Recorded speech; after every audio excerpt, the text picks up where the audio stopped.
Now, ladies and gentlemen, the President of the Republic of Kenya, President William Ruto, is expected to pay a courtesy visit to the Mount Kenya region in the next coming few days, in the next days to come, a few days to come. And the President has been working on a strategy to regain the Mount Kenya region on his side.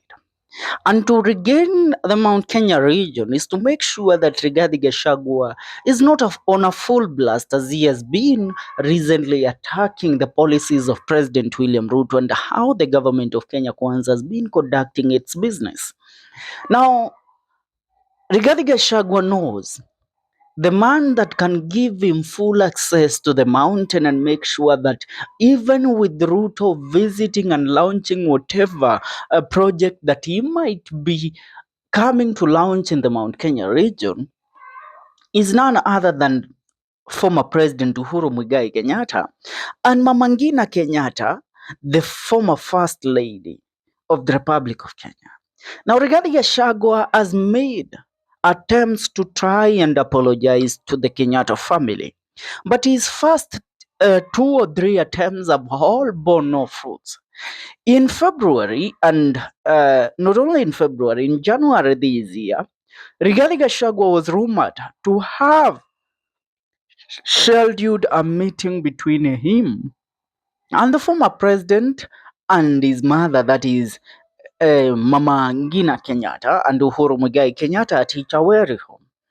Now, Gachagua wanted to offer a private apology, an apology to have an handshake between him and Uhuru Kenyatta. The apology that will have Uhuru Kenyatta be seen with Rigathi Gachagua for the first time since their fallout in the 2022 general election. Now, Gachagua went on a rampage while he was the DP. He attacked the Kenyatta family. He even went to disgrace the matriarch of the Kenyatta family, Mama Ngina Kenyatta, by withdrawing a security that has been there for her for over 4 or 5 decades. Now, this is something that Uhuru Kenyatta swore that, you know what, I cannot let this go. Mama Ngina Kenyatta himself, knowing that even under the Kanu regime that was so hated by the people of the Republic of Kenya, and the Mount Kenya region opposed it fully, still Moi did not take the steps of withdrawing her security nor attacking her businesses. Instead, Moi strengthened Mama Ngina Kenyatta and offered her everything that she needed, even going ahead to endorse Uhuru Kenyatta as the presidential candidate for the KANU party in the year 2002. When it came to Mwai Kibaki, Mwai had no business with fighting with the Kenyatta family. Instead, he also strengthened them, offered different government deals to their companies. When it came to Uhuru Muigai Kenyatta's time, it is his family. He did the best for them. When William Ruto took over office, William Ruto decided to stay away from fighting with the Kenyatta family. Nobody takes their rage, their anger against their political anger against somebody's mother and try to fight somebody's businesses. William Ruto to allowed Rigathi Gachagua to do the most foolish thing, which was the self-sabotage of destroying and fighting the man that really put him where he is currently. Now, Gachagua, for the first time this time round, Uhuru Muigai Kenyatta is a very forgiving man. If there is somebody that he wouldn't even dare be seen with, was President William Ruto.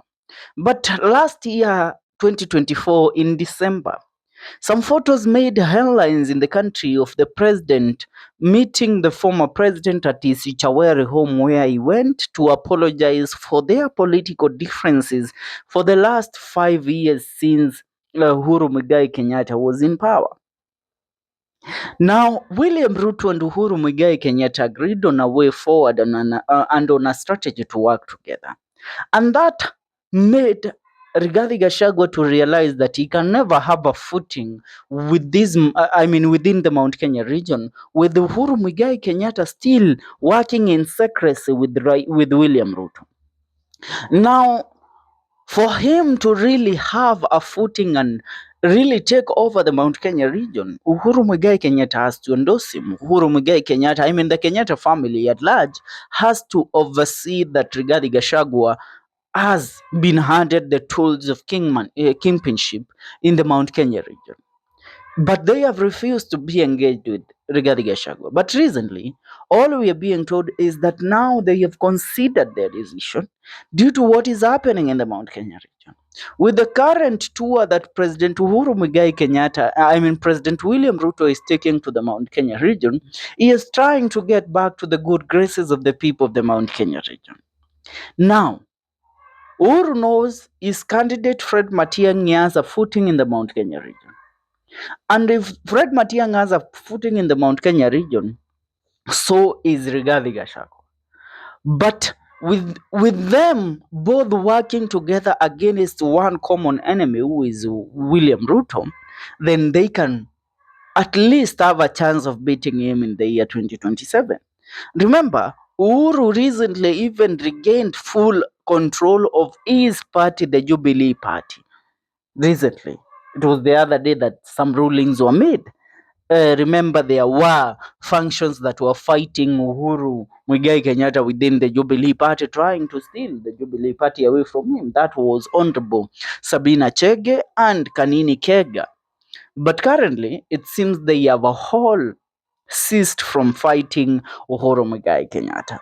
Now, Uhuru knows that Rigathi Gachagua is not somebody, is not a force that you can just assume in the politics of the mountain. No. And if you can't assume Rigathi Gachagua, that means ukishindwa kupigana nao haina budi ujiunge nao. Gachagua has been begging. Gachagua has been seeking apologies secretly. But they have told him, if you want us to forgive you, go ahead and seek a public apology, because you attacked us and you took your anger against the Kenyatta family publicly.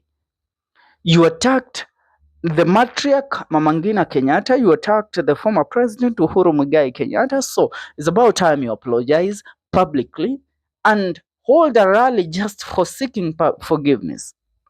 And Gachagua is said to do that. And Gachagua, the reason why he will do anything currently to please President Uhuru Muigai, the former president Uhuru Muigai Kenyatta and the Kenyatta family, is because the president has been working on a strategy. And this strategy is to deny Gachagua any airtime of trying to hear his voice to the people of the Republic of Kenya. Recently, we all have seen that Gachagua recent appearance at a church service was one that was met with opposition from the Archbishop of the ACK Church last week, where Archbishop Jackson Ole Sapit went ahead to say that no politics will be conducted on the podiums and the pulpits of the ACK Church. Now, that was the day that Rigathi Gachagua was supposed to speak against President William Ruto visiting the Mount Kenya region. Now, apart from that, the next day Gachagua held an interview with Kameme FM and Kameme TV. In that interview, he exposed a lot of things. But remember, in Kameme TV and Kameme FM, interviews and conversations can only be held in the Kikuyu language, which means he is just continuing to retreat back to his tribal cocoon. And that is one thing that he doesn't want. He wants a national podium that he can address the national politics. So for him to have that chance, he was to attend a burial in Limuru. Not in Limuru, in Kiambaa on Tuesday. And that was also to speak in regards to a certain statement that had been made by the by the Kiharu Member of Parliament, Didi Nyoro. But there at that burial, goons were sent there to counter Rigathi Gachagua, to attack him, and to make sure that he doesn't speak and he doesn't attack the president. Now Gachagua has realized a campaign to make sure that he doesn't get any podium for him to hear his grievances and for him to continue campaigning against President William Ruto is not happening.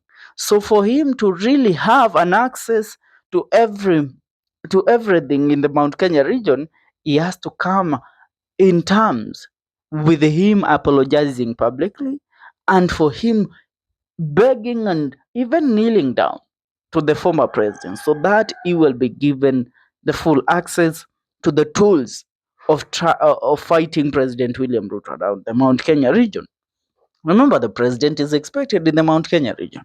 And in his tour in the Mount Kenya region, he is expected to launch a few projects. So, for Gachagua to overtake President William Ruto in the Mount Kenya region, for Gachagua to have a full say in the Mount Kenya region ahead of President William Ruto's tour is for him to be in good terms and to publicly showcase that they have ended their beef with former President Uhuru Kenyatta, and they are now working together. That is the way that things can work out for Rigathi Gachagua. For him, he needs the greatest attention right now. And that attention can only be given to him by the Kenyatta family. Now remember, Uhuru will give him this because Uhuru's men in the cabinet of President William Ruto are currently expected to be kicked out due to Raila Amolo Odinga's demands to President William Ruto so that they can actualize the MOU and the broad-based government inclusion. So the CS's position held by the three of Uhuru Muigai Kenyatta's men must be handed over to Raila Amolo Odinga's ODM members. Reason being, they refused to become politicians for William Ruto and to popularize William Ruto in the Mount Kenya region. So, Ruto has to hit hard on these people. And to hit hard on them, he must make sure that he has a real footing in the to kick them out so that he can really please Raila Amolo Odinga. And if he does that, Uhuru Muigai Kenyatta meets with Rigathi Gachagua and their handshake is actualized. Gachagua's apologies are accepted by all family members from the Kenyatta family. That means, actually, Gachagua will take over the mountain fully now. And they will work with Fred Matiang'i towards the 2027 general election. Tell me what you think about this analysis. Leave your comment on the comment section.